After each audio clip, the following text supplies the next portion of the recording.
தொடர்ந்து நம்முடைய மூத்த பத்திரிகையாளர் திரு கோலாகல சீனிவாஸ் இணைந்திருக்கிறார். சார், ஜேவிசி கருத்து கணிப்பு, ஜேவிசியுடைய கணிப்புகள் நீங்கள் தொடர்ந்து அலசி ஆராய்ந்து வருகிறீர்கள். அதே போல் மேட்ரிக்ஸ் நிறுவனம் எடுத்திருக்கக்கூடியதும் பீப்புள்ஸ் பல்ஸும் எடுத்திருக்கக்கூடியது மீண்டும் பாஜக கூட்டணியே ஆட்சிக்கு வருவார்கள் அப்படின்னு கணிக்கப்பட்டிருக்கிறது. இந்தியா கூட்டணி களத்தில் ஒரு கடும் போட்டி கொடுத்த மாதிரி தெரிஞ்சது. ஆனால் மீண்டும் பாஜக கூட்டணி அப்படின்னு எக்ஸிட் போல் முடிவுகள் வந்திருக்கு. எப்படி பார்க்குறீங்க? அதாவது இது ஓரளவு யூகிக்கத்தக்க ஒரு முடிவு தான். இதுக்கு முன்னால் நடத்தப்பட்ட ஒப்பீனியன் போல்லையும் இந்தியாவுக்கு சாதகமாக தான் எல்லாமே இருந்தது. கடந்த கால் நூற்றாண்டு காலமா இந்தியா தான் ஆட்சி செய்து வருகிறது. இடையில ஒரு சில காலம், ஒரு சிறிய அளவுக்கான காலம் நிதிஷ்குமார் அந்த பக்கம் தாவினால ஆட்சி மாற்றம் ஏற்பட்டது. அதுக்கப்புறம் மோரார்லஸ் முழுக்க முழுக்க இது என்டிஏ கவர்மெண்ட்டினுடைய ஆட்சியாகத்தான் இருந்து வந்திருக்கிறது.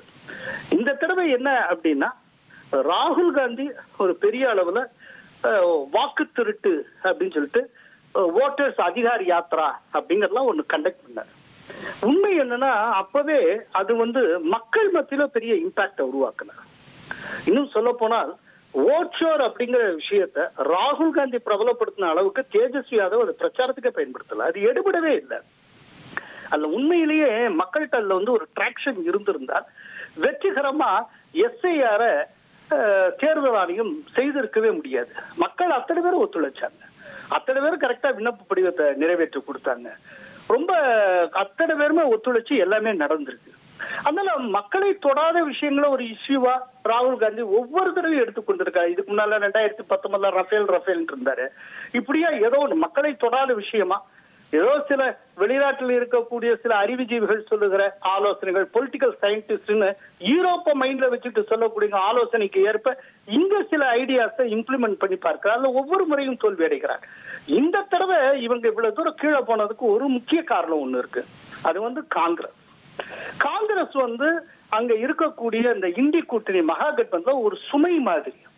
காங்கிரஸ் தன்னுடைய உயரத்துக்கு ஏற்ப ஆசைப்படணும். அப்படி இல்ல 61 சீட்டு நிற்கிறாங்க. கடைசி வரைக்கும், அதாவது 2ஆம் கட்ட தேர்தலுக்கான வேட்புமனு தாக்கல் முடிகிற வரை மகாகட்பந்தன்ல தொகுதி பங்கீடே நடக்கல. ஆளாளுக்கு அவங்க இஷ்டத்துக்கு பண்ணாங்க. கிட்டத்தட்ட 12 தொகுதிகள்ல மகாகட்பந்தனில் இருக்கக்கூடிய கட்சிகளே ஒன்றை எதிர்த்து ஒன்று போட்டியிட்டன. இந்த அளவுக்கு ஒற்றுமை குறைவோட இருக்கிறப்ப இவர்கள் எப்படி ஜெயிக்க முடியும்? கடந்த தேர்தல்ல 2020 காங்கிரஸ் 70 தொகுதிகளில் போட்டிட்டு 19 வென்றது. அன்னைக்கு பாத்தீங்கன்னா ரொம்ப சோகமான விஷயம் என்ன அப்படின்னா, 0.2% வாக்குகள் வித்தியாசத்தில், 0.2% வாக்குகள் வித்தியாசத்துல தேஜஸ்வி யாதவ் ஆட்சியை இழந்தார். அப்போ பாட்னால வச்சு சிதம்பரம் சொன்னார் என்னன்னா, காங்கிரஸ் தன் உயரத்துக்கு ஏற்ப ஆசைப்பட வேண்டும், பேராசைப்படக்கூடாது. காங்கிரஸ் இத்தனை தொகுதிகளை கேட்டு வாங்கியதற்கு பதிலாக ஒரு 40 தொகுதிகள் அளவுக்கு நின்றிருந்தால் மீதி 30ல லாலுடைய கட்சி போட்டியிட்டு இருக்கும், பெரு அளவுக்கு ஜெயித்திருப்பார். இப்போது நம்முடைய கூட்டணி ஆட்சி அமைத்திருக்கும் அப்படின்னாரு. ஏன்னா இந்த சைட்ல, அதாவது என்டிஏ ஜெயிச்ச பெரும்பாலான தொகுதிகள் காங்கிரஸ் போட்டியிட்ட தொகுதிகள். பேராசைப்பட்ட காங்கிரஸ் இப்ப திரும்பவும் அதே காரியம் நடந்திருக்கு. இதுல இந்த தேர்தல் களத்துல இந்தியா கூட்டணி முன்வைத்த அந்த வாக்குறுதிகள் ரொம்ப பேசு பொருளானது. வீட்டில் ஒருவருக்கு அரசு வேலை அப்படின்னதும், வந்த உடனே மகளிருக்கு உதவித்தொகை அடுத்த மாதத்திலிருந்து அப்படின்னதும், அந்த தேர்தல் அறிக்கை எந்த இம்பாக்டையுமே ஏற்படுத்தலன்னு பாக்குறீங்களா? இல்ல, நிச்சயமா இம்பாக்ட உருவாக்கி இருக்கு. இப்ப நிதிஷ்குமார் திடீர்னு அவர் மகளிருக்கு தொழில் உதவி 2 லட்சம் வரைக்கும் தரப்படும், முதல் தவணையா 10,000 தந்துருவோம் அப்படின்னாரு. அது 1,20 லட்சம் பேருக்கு தரப்பட்டது. ஆனா இல்ல ஒண்ணு, இவர் சொன்னதால மட்டுமே தான் இது நடந்ததுன்னு சொல்ல முடியாது. இதுக்கு கவுண்டரா தேஜஸ்வி யாதவ் நாங்க ஆட்சிக்கு 30,000 தருவோம் சொன்னாரே. ஆனா மக்கள் அதை நம்ம தயாரா இல்லையே. பட் பொதுவா தேர்தல்ல ஓட்டு சதவீதம் அதிகரிச்சது அப்படின்னா ஒரு ஆன்டி இன்கம்பன்சி இருக்கும் அப்படின்றதா பொதுவான பார்வையா இருக்கு. இந்த முறை அதிகரிச்சிருக்கு. ஆனா அது ரெஃப்ளெக்ட் ஆகலன்னு பாக்குறீங்களா? இந்த தடவை அதிகரிச்சதுக்கு பிரத்யேக காரணம் ஒண்ணும் கிடையாது. இந்த தடவை எஸ்ஐஆர் இம்ப்ளிமெண்ட் செய்யப்பட்டது. அதன் காரணமா அந்த ஏற்கனவே அந்த வாக்காளர் பட்டியல் ரொம்ப காலமா இருந்த 22 லட்சம் பேர் செத்து போனவங்க பேர்லாம் இருந்து அது நீக்கப்பட்டிருக்கு. அதே போல புலம்பெயர்ந்த 35 லட்சம் பேர் அது இல்லாமலே இருந்தது. அவங்க வாக்காளர் பட்டியல் இருப்பாங்க, ஓட்டு போடுறதுக்கு வர மாட்டாங்க. அந்த 35 லட்சம் பேர் நீக்கப்பட்டது. இப்படி ஒரு 65 லட்சம் குறைஞ்சது இல்ல.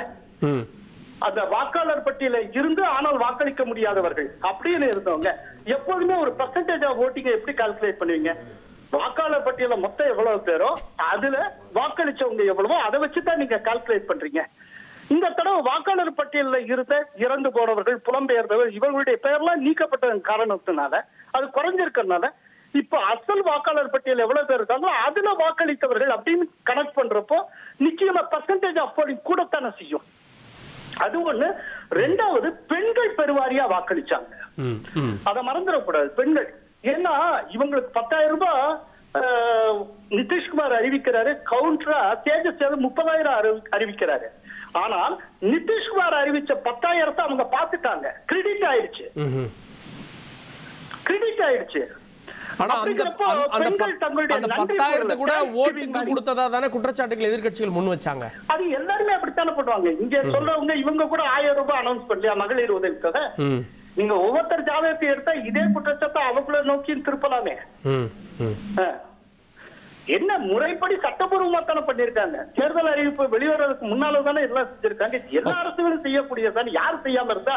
ஓகே, இம்பார்ட்டன்டான ஒரு பாயிண்ட் நான் கேட்கிறேன். ஜென் சுராஜ் என்ன தாக்கத்தை ஏற்படுத்தியிருக்கு? அவங்களுக்கு நம்பர்ஸ் வந்து 1 or 2 தான் காட்டுது, பட் அவங்க பிரிக்கக்கூடிய ஓட்டு பெருமளவு இருக்கும்னு ஒப்பீனியன் போல இருந்தது. அதை ஏதாவது இந்த அரித்மெட்டிக்கை மாத்திருக்கும்னு நினைக்கிறீங்களா?